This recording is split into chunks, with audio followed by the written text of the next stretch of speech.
Hello everybody, this is Jandy the Artsy-Rose, and welcome back to Solomon's Story. Welcome back to Oz! Wow, it's been a long time. Well, as you can see, I have some of the items for, I actually have, I don't have all the items for Solomon's main story, but I have a good deal of them. I have enough to get through the love challenges. At this point, Norton has finally been released. Welcome to the group, Norton! But unfortunately, I can't play through your scenario because I'm still doing Solomon's, and I'm not gonna drop Solomon's and then, well, I don't like the idea of starting a scenario and then continuing where I left off after I've finished another scenario. I can miss out on the prizes, even if it does hurt me. Hey, but that's what screenshots are for. I can just use the screenshots of the outfits for later in case I want to make my own outfit for some artistic purposes, because that's what I do. You will not believe how many screenshots I have out of the Nibelheim series on my computer. It's crazy. It is the fattest file I have. Anyway.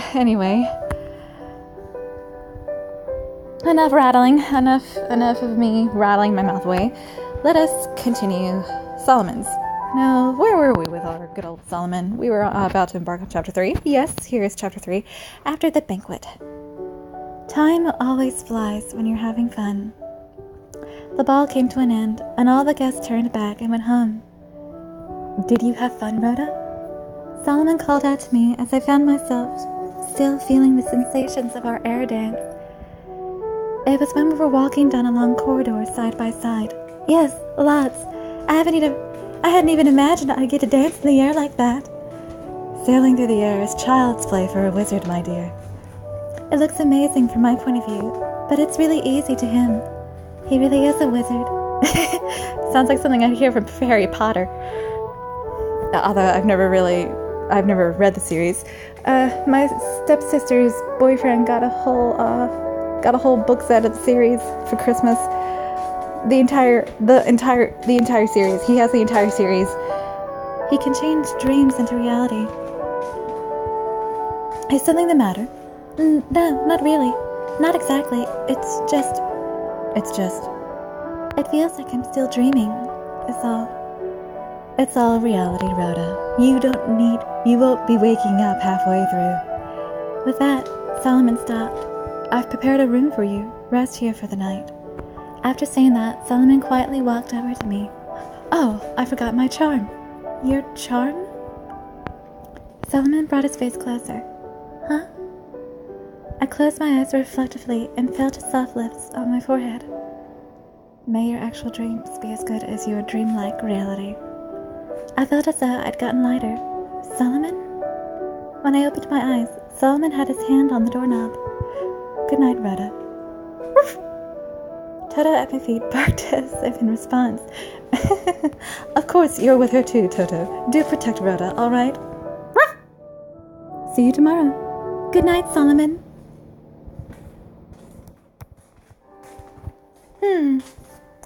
Well, this shouldn't be a very long chapter. With another smile, Solomon turned around and headed down the corridor, the hallway. Phew! Wow, what a nice room.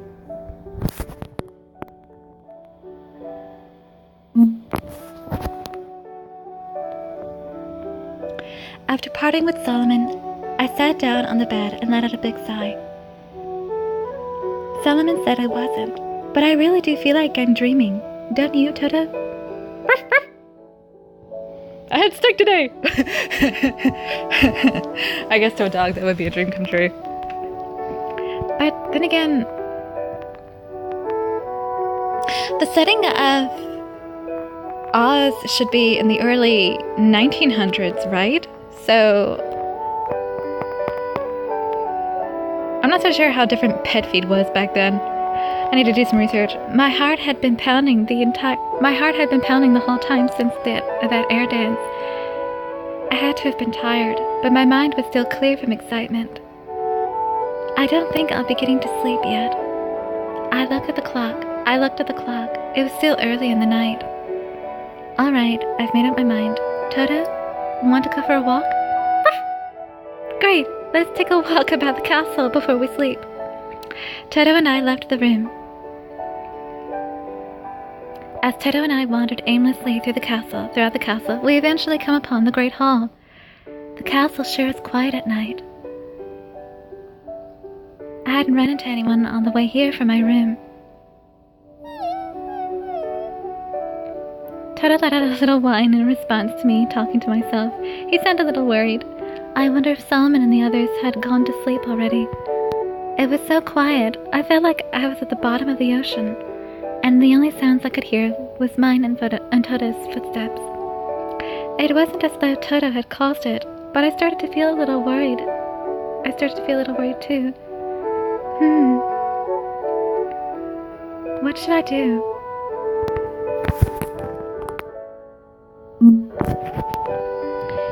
Can you imagine being in an ocean palace and seeing something like this? With some fish swimming outside?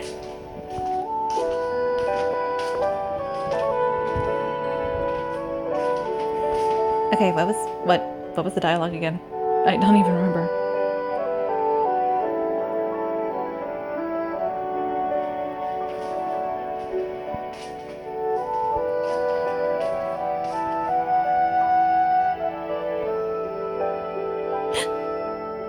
What did I? Oh.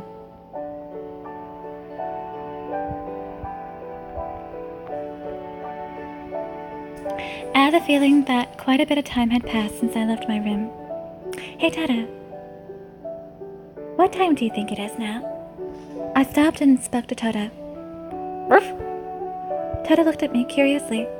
I should probably get back to my room. Well, it isn't terribly late, but I finally got out on this walk. So it feels kind of a waste to just go back now. I mean, my heart's still beating pretty hard from the dance with Solomon. I called out to Toto again. Hey, I want to keep on walking for a while. But what will you do, Toto? Toto seemed to feel the same. You want to keep on walking, don't you? Yeah, let's keep going. As Toto happily wagged his tail, we continued our evening stroll down the Great Hall. So I wonder how much I got this time. Probably 2. Whoa, no. I actually got 7. I had a feeling it was 7.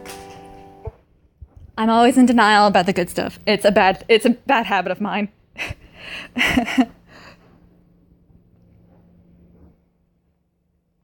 Are we rolling? We are rolling. Have you had to post that cheesecake recipe up yet?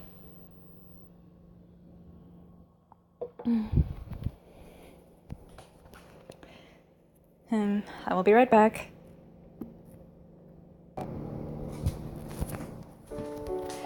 Moonlight spilled into the Great Hall, making its decorations change color when they reflected its light. It was all beautiful to see. In that indirect illumination the hall naturally made, I noticed a hint of someone's shadow. Is there someone? Is someone there? Toto seemed to have noticed as well. He stopped and let out a curious cry. Who was it? Solomon? Norton? Or maybe Leonardo and the others?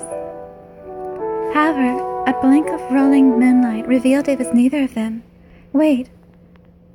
I've never seen this person before. What do we do, Toto? If we keep walking, we'll run into that person. I suddenly grew worried. What should I do? What to do?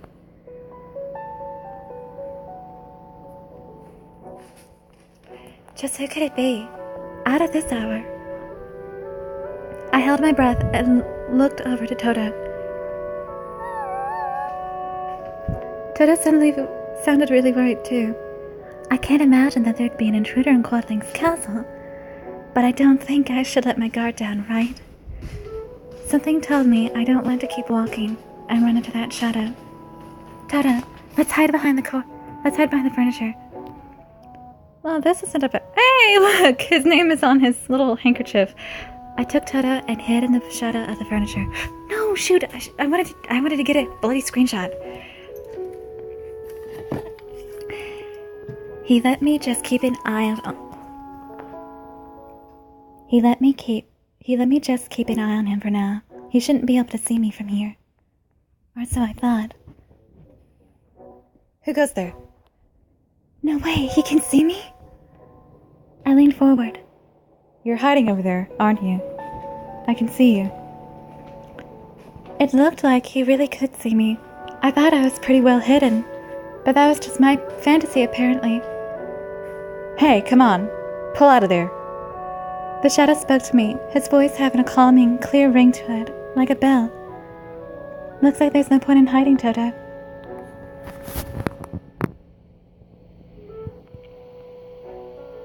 It kind of looks like there's a giant dog in the middle of the hall. I made up my mind and walked to the shadow. I walked toward the shadow as slowly and cautiously as I could. Eventually, I saw his face clearly. A man? He looks young and so striking. Who is this? He's new.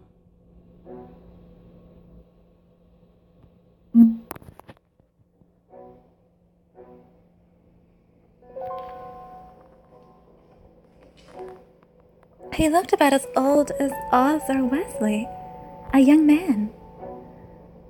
I knew there was someone here. He spoke to me with that clear voice of his. His beautiful eyes were gazing right at me. I'm sorry, did I startle you? I took my first step at his face up close. Who is this? Who is this albino? Whoops.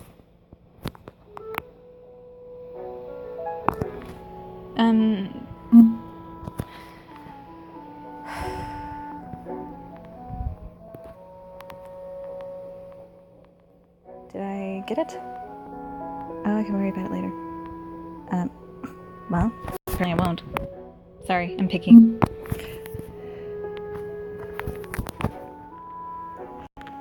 He's so handsome, but what's this strange feeling?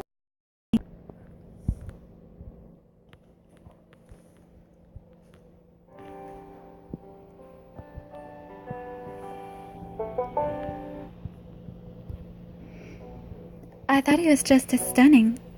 Though he was just as stunning, he felt completely different from Solomon and the others. That's my cat meowing in the background. He wants to be inside. Yeah, his eyes. They're pointed at me, but he's not looking at me. His eyes seemed like they were looking through me to somewhere far, far away. Who are you? I'm Rhoda. I was invited to this castle today. And this is Toto, my pet dog. So, who are you? I'm looking for what? When I asked him that, I heard someone call me from behind. Is that Rhoda over there? Solomon! I had no idea that when he'd appear, but Solomon was standing behind me. My, I thought you had gone off to the world of dreams. What brings you back here? I had some trouble falling asleep, so I decided to take a little walk. So my charm did not work then. When I remembered the charm he was talking about, I reflectively put my hand on my forehead. Oh yeah, he gave me a good night kiss as a charm. And even then, I couldn't sleep. What am I? Sure, I wasn't able to go to sleep, but even Solomon would be surprised to see me awake this late. As I felt a little embarrassed at what I'd done, Solomon walked up beside me with a smile on his face. If you're having trouble going to sleep, shall I prepare some warm milk for you? Solomon said empathetically. When I heard his voice, the tension just left my body. That voice is a lot more effective than warm milk. Ruff! I almost started to space out when Toto's bark brought me back to my senses. I know, I'll ask Solomon. The man said he was looking for something. Solomon could probably help him. Hey Solomon, there's something I want to ask for. Oh? And what might that be? Go ahead, ask me anything. Can you help him? Solomon responded with a suspicious face. I think he's looking for something here. You know all about the castle, right, Solomon? So please? Is he like Nick? Did he just disappear at the last second? Who is this guy anyway? Hey, Rhoda, just who is this he you've been referring to? Him! See him over... Wait, he's gone! I turned around to see that the man I thought was there was gone. Wait, what? Where'd he go? I looked around here and there, but couldn't see him anywhere. Strange. He was there until just a moment ago, talking with me. You don't seem to be half asleep. Solomon said as he gently put his hand on my shoulder. Solomon, I'm serious. He was right there. I don't think in the least that you're lying, Solomon said soothingly. The castle is quite large, though he might have gotten lost. I'll search for him later. Oh, and Rhoda. Solomon called my name as he looked through the dark hall. Yes? You did say that he was looking for something, correct? Yeah. I couldn't hear him too well, but I thought that's what he said. Do you have any idea what he meant? Any idea? Solomon whispered and closed his eyes and thought. No, that couldn't be. Solomon? Oh, nothing at all. In any case, leave him to me. Solomon said that, putting on his regular smile. More importantly, Rhoda, are you going to finish your evening stroll? Huh? How come? I was just thinking of walking a little bit with you if you haven't stretched your legs enough. Oh, a walk with Solomon. What should I do?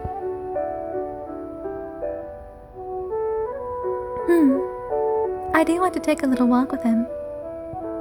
I'd run into that strange man, so I was as wide awake as I could get. I really don't think I could sleep anytime soon. So, what will it be, Rhoda? Solomon asked me again.